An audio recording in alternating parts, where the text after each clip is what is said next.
আসসালামু আলাইকুম ভিউয়ার্স। আমরা আজকে দেখাবো কিভাবে আপনি বিকাশের মাধ্যমে বিদ্যুৎ বিল পরিশোধ করতে পারেন। আমরা ঘন্টার পর ঘন্টা লাইনে দাঁড়িয়ে থেকে সময় নষ্ট না করে আমরা খুবই সহজে বিকাশের মাধ্যমে বিদ্যুৎ বিল পরিশোধ করতে পারি।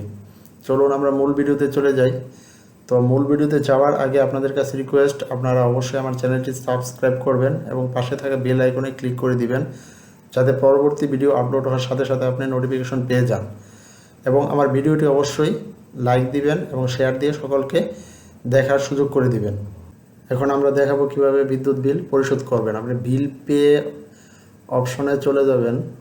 এখানে ক্লিক করার পরে আপনি কোন প্রতিষ্ঠানের নামে বিলটি প্রদান করবেন তা আপনি স্ক্রল করে নিচে বিভিন্ন প্রতিষ্ঠানের নামে বিলের দেওয়ার অপশন আছে। আপনি যে প্রতিষ্ঠানে বিল দিবেন তা সিলেক্ট করতে হবে। আমি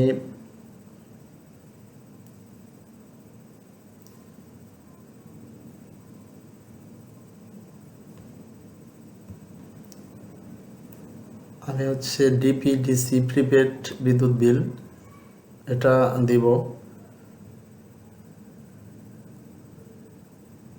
পোস্টপেড।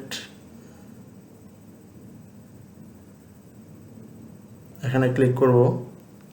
ক্লিক করার পরে দেখেন এখানে কাস্টমার নাম্বার দিন লেখা আছে। তো কাস্টমার নাম্বার আপনি বিল কপির এই জায়গাটায় দেখতে পারবেন কাস্টমার নাম্বার। এই নাম্বারটি হচ্ছে আপনাকে এখানে বসাতে হবে।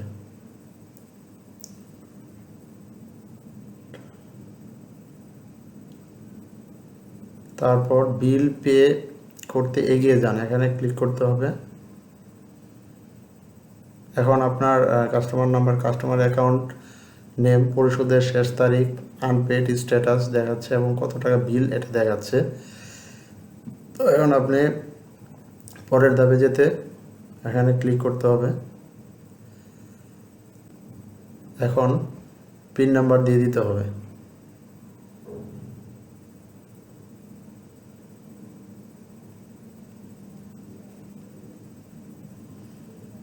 এবং এখানে ক্লিক করে এগিয়ে যাবেন।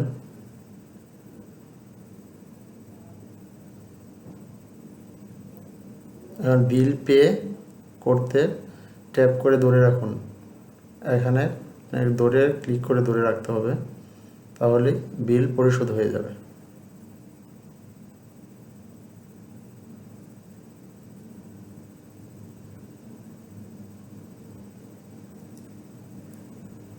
বিল পে সম্পন্ন হয়েছে। তো এভাবে আপনারা খুবই ইজি প্রসেসে বাসায় বসে বিদ্যুৎ বিল পরিশোধ করতে পারেন। এখানে বিলের আপনার স্টেটমেন্ট, আপনার যে বিল পে করেছে এবং বিকাশ থেকে আপনার মেসেজ অপশানে একটি মেসেজ আসবে যে বিল সাকসেসফুলি পেড হয়েছে, টোটাল টাকা, অ্যাকাউন্ট নাম্বার, মানে ফ্রি চার্জ, কোনো চার্জ ছাড়াই আপনি বিলটা পে হয়েছে, কত তারিখে দিয়েছেন, এটা একটা প্রমাণস্বরূপ আপনার মেসেজ মোবাইলে চলে আসবে।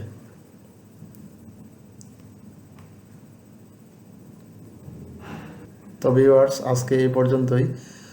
পরবর্তীতে আমরা চলে আসবো অন্য কোনো ভিডিও নিয়ে। তো ততক্ষণে আপনারা ভালো থাকবেন, সুস্থ থাকবেন। আসসালামু আলাইকুম, আল্লাহ হাফিজ।